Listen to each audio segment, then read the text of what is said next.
दोस्तों अब अपना प्यारा भारत रूस से क्रूड ऑयल के इंपोर्ट को कम करता जा रहा है। पहले रूस हमारी जरूरत का 45% क्रूड ऑयल सप्लाई करता था, लेकिन अब ऐसा नहीं है। हम अब यूएई से या और भी कई देशों से क्रूड ऑयल खरीद रहे हैं। अभी की बड़ी खबर यह है कि भारत ने साउथ अफ्रीका के एक देश गुयाना के साथ एक मेमोरेंडम ऑफ अंडरस्टैंडिंग यानी कि एक MOU पर साइन किया है। इस डील के तहत गुयाना की ऑयल एजेंसी भारत के क्रूड ऑयल और हाइड्रोकार्बन की जरूरत को पूरा करेगी। तो इस वीडियो में हम जानेंगे कि गुयाना और भारत सरकार के बीच में क्या डील हुई है, ये MOU कितने साल के लिए साइन किया गया है, इससे दोनों देशों के बायलैटरल ट्रेड पर क्या असर पड़ेगा। स्वागत है आपका VS मोटिवेशन के एक और वीडियो में। मैं हूँ विकास।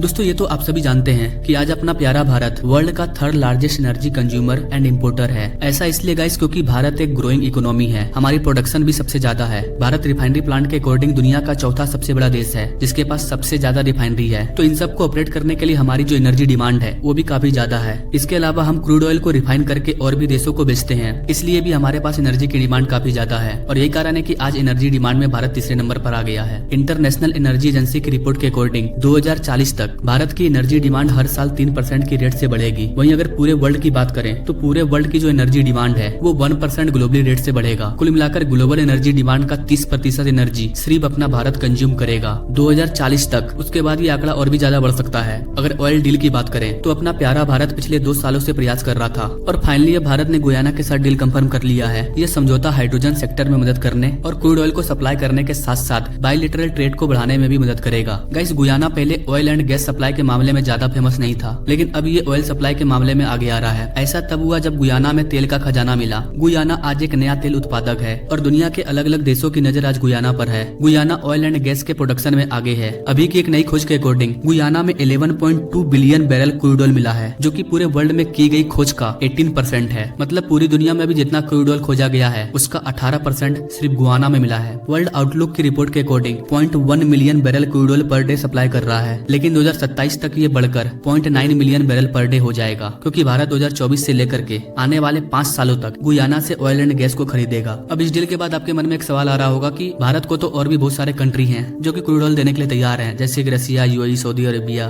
फिर हम गुयाना के साथ डील क्यों कर रहे हैं? क्या गुयाना भी ऑफर दे रहा है? यहाँ तक कि अपना भारत ईरान, सऊदी अरब, यूएई इन सभी देशों से ऑयल खरीद सकता है और खरीद भी रहा है। तो पिछले 2 सालों से भारत साउथ अफ्रीका के साथ डील क्यों करना चाह रहा था और अब तो डील फाइनल भी हो गया है। आखिरकार ऐसा करने की जरूरत क्या थी? गाइस इसका मेन रीजन है एनर्जी डिमांड। भारत को पता है कि हमारा एनर्जी डिमांड ज्यादा है और ज्यादा ही रहेगा, आगे जाकर के ये और ज्यादा होगा। ऐसे में सरकार सिर्फ कुछ देशों पर निर्भर नहीं रह सकती है। भले ही रूस ने क्रूड ऑयल भारी डिस्काउंट में दिया है, लेकिन अभी भारत की ऑयल एजेंसी ऑयल कंपनी लगातार प्रयास कर रही थी कि और भी देशों के साथ डील किया जाए, क्योंकि हमारी डिमांड सिर्फ एक देशों या 2-4 देशों पर नहीं, बल्कि हमें कई कंट्री के साथ रिलेशनशिप बना करके रखना होगा, क्योंकि कब कौन सा कंट्री सप्लाई करना बंद कर दे। और गैस क्रूड ऑयल वगैरह कितना इंपॉर्टेंट है ये आप सभी जानते हैं। अगर ये ना हो तो पूरा देश का यातायात ठप पड़ जाएगा, कंपनियां बंद हो जाएगी। ऐसे में हम कुछ कंट्री पर डिपेंड नहीं रह सकते, हमें और भी कंट्री की जरूरत है। अगर हम अभी से उनके साथ डील करके रखेंगे तो आने वाले टाइम में अगर कोई कंट्री हमें क्रूड ऑयल देना बंद भी कर देता है तो हम उस कंट्री से क्रूड ऑयल ले सकते हैं और बिना रुके भारत विकास करते रहेगा। यही कारण है कि भारत एक भी मौका खोना नहीं चाहता। आने वाले टाइम में हम गुयाना की तरह और भी कई देशों के साथ डील करेंगे। और गाइस यहाँ पर मैं आपको एक चीज बता दूं कि अब भारत सिर्फ अपनी एनर्जी कंजप्शन को पूरा नहीं कर रहा है, बल्कि इन क्रूड ऑयल को लेकर के एक बिजनेस भी कर रहा है। मैंने आपको बताया कि भारत में सबसे बड़ा रिफाइनरी प्लांट बैठाया गया है। वहाँ पर हम क्रूड ऑयल को रिफाइन कर रहे हैं और रिफाइन करके अलग अलग देशों में बेच भी रहे हैं। भारत की Reliance industry, Indian oil, Bharat petroleum, ये सभी कंपनी कई छोटे बड़े देशों में ऑयल को रिफाइन करके वहाँ बेचती है, जिससे ये एक बिजनेस बन गया है, जिससे भारत को फायदा होता है। क्योंकि ऐसे कई छोटे बड़े कंट्री हैं जहाँ पर रिफाइनरी प्लांट मौजूद नहीं है, तो उन्हें भारत ऑयल सप्लाई करता है। आई होप कि गाइस आप इन सारी चीजों को समझ पाए होंगे। इस डील के बारे में आपको समझ में आया होगा।